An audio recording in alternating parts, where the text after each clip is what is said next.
radyo. Huwag mo sabihin radyo. Sabihin mo. Sabihin mo. Energy.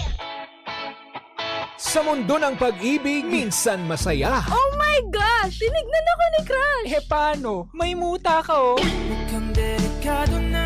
Minsan masakit. Grabe yun. Hanggang ngayon, nagre-relapse pa rin ako. Ito'y lilisan na. Minsan, sinson. Aruy! Saklap! Pero dito sa Energy Love Lines, hindi ka nag-iisa. Yes! Like you and me against the world! Go, go, go, Pangga! Di man araw-araw na nakangiti.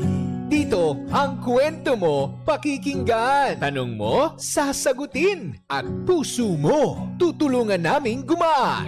Kasama ang Energy Love Lines, kung saan may makikinig at may mag-a-advise. Energy Love Lines sa 106.7 Energy FM. Kahit minsan, supply. Sheena!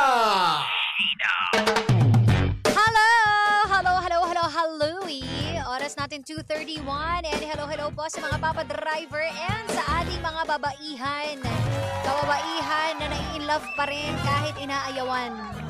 Bakit naman ganon? Why naman kasi? Nako, eto nga Pangga, no? Ang ating pinag-uusapan kanina sa ating love lines. Over naman sa ask. Ako na lang ulit. Ay, sabi. Ako na lang ulit. Ayaw. Ang tanong, kaya mo pa bang ipagsiksikan ang sarili mo sa taong hindi ka na pinipili? Aray ko. Alam nyo, madali naman kasi, di ba? Madaling sabihin na kaya ko. Kaya naman talaga eh. Ang tanong, gusto pa ba niya? Yun kasi yun eh. Mas nagba-matter yung kung ano ba yung kagustuhan ng partner natin. Kung kaya pa nga ba niya. Ikaw syempre kung mahal na mahal mo yung isang tao, gagawin mo ang lahat, di ba? Kahit na masaktan ka. Kahit na magtiis ka, sige, titiisin mo para sa kanya. Kung talagang wala, in love ka eh. Handa ka maghintay eh, di ba? Kahit na may mahal kang iba, sige, dito na lang ako mamahalin kita sa malayo o sa paraan na gusto ko. Sa paraan na gusto ko talaga. Sa paraan na alam ko, di ba? Lalo na yung kapag siya yung first love mo, ayan, yan yung mga mahirap eh. Na kahit na maggalayo kayo, Pangga, pero once na magkaroon lang ng oras o ng pagkakataon na magkita kayo ulit, biglang, merong uling kagad spark. Magkabalikan na tayo, ako na lang uli. Sige, aalagaan kita. Pagluluto kita ng breakfast, kahit anong gusto mong gawin, gagawin ko para sa'yo. Pero kapag wala namang pagkakataon, hindi naman hinihingi ng sitwasyon, paano ka nga? Diba? Ang daling sabihin na ako na lang ulit. Pwede yun eh, kahit na magpaka-perfect ka pa. Pero kapag hindi na talaga ikaw yung mahal, kahit na tumambling ka pa, kumain ka ng apoy, tumawid ka sa tinik, hindi talaga ikaw ang pipiliin. Yun yung masakit na katotohanan, Pangga. Sabi nga nila ay maganda ka naman, sexy ka naman, talented ka naman, matalino ka naman, pero bakit iniiwan ka? Bakit hindi pa rin ikaw yung pinipili?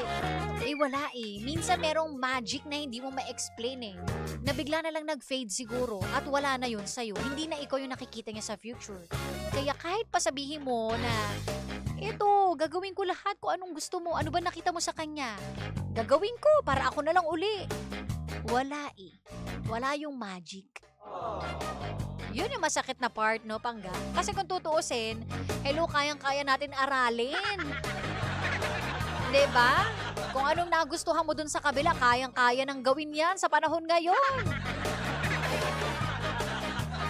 Pero yung magic, hindi natin mapepeke. Yung something na, alam mo yun, na hindi mo maipaliwanag, hindi natin maaaral. Yung spark, hindi yan mabibili. Yun talaga yun, Pangga. So, kailangan natin tanggapin ang katotohanan na kapag wala na sa atin, kahit ano pang pilit natin, kahit nautusan mo pa kung sino mang presidente ng Pilipinas, hindi talaga maaari. Hindi kayo magkakabalikan. I'm so sorry. Kapag hindi niya gusto, yun lang yun. Wala sa atin ang sagot kahit na ano pang gawin natin. Okay? So, kailangan na lang, Pangga, accept natin, no? Yung mga bagay-bagay na wala eh. gugustuhin mo man at alam mo man na sa sarili mo na hindi, mapapatawad naman kita kahit pa nagkamali ka, basta ako lang ulit piliin mo. Kahit na ganun pa. Kahit ikaw pa ang pinakamabait na tao sa buong mundo, kapag hindi ka na gusto, wala na talaga yan. Alright, kaya sana no, wala na po sa atin na magsasabi nga na ako na lang ulit. Dahil ang sakit. Ayaw natin yung nagbebeg tayo, di ba? Ang sakit nun, B. Yung sinaktan ka na ng paulit-ulit, tapos magmamakaawa ka pa na ikaw na lang ulit. B. Sabi nga know when to stop. Masakit man aminin, pero kailangan matauhan ka, no? Kailangan kang maligo sa malamig na tubig para malaman mo yung katotohanan na, huy, konting respeto sa sarili mo. Hindi ka magmamakaawa sa taong hindi ka na mahal. Alright, Hipatoti? Sana naman kahit papaano ay medyo magising ka na sa katotohanan. Tanggapin mo na. Tanggapin na lang natin na talagang some people are meant to be in love but not to be together. Oy! Pwede rin kasing sa sitwasyon, no? Pwede sa pagkakataon, hindi talaga aari. Ganun talaga, B. Tanggapin mo na lang. Baka meron pa talagang someone better. Yan. And don't be bitter, ha? Yan. Ugaliin ninyo, ha? Ang ampalaya po pangga, inuulam yan, hindi inuugali. Wag na wag magiging bitter. At dahil dyan, eto na, ang kwentong malala, talaga nga naman, panibago na namang chikahan. At ano kaya ang latest chismis kay Kapitana Sisa? Kaya naman wala pong maglilipat kung nais mo ng latest. Okay, konting palambing naman pangga. Don't forget, like, follow, and share. Sheena 10674 Energy FM 106 7. And maraming salamat sa lahat ng mga nakipagdaldalan today. Thank you so much. Tumutok lang dahil tuloy-tuloy po ang ating tugtugan. Kaya wala pong maglilipat. Nakasama at kakwentuhan ninyo ang nag-iisang pabebot na si Sheena na nag-iiwan ng pag-ibig at kapayapaan sa inyong lahat. Tutok lang dito sa number 106.7 Energy FM Pangga. Huwag mong sabihin radyo, sabihin mo Energy. Energy. Ayun na nga, siguro naman alam mo na yung gagawin mo. Ano? Umayos ha. Huwag ka nang makulit.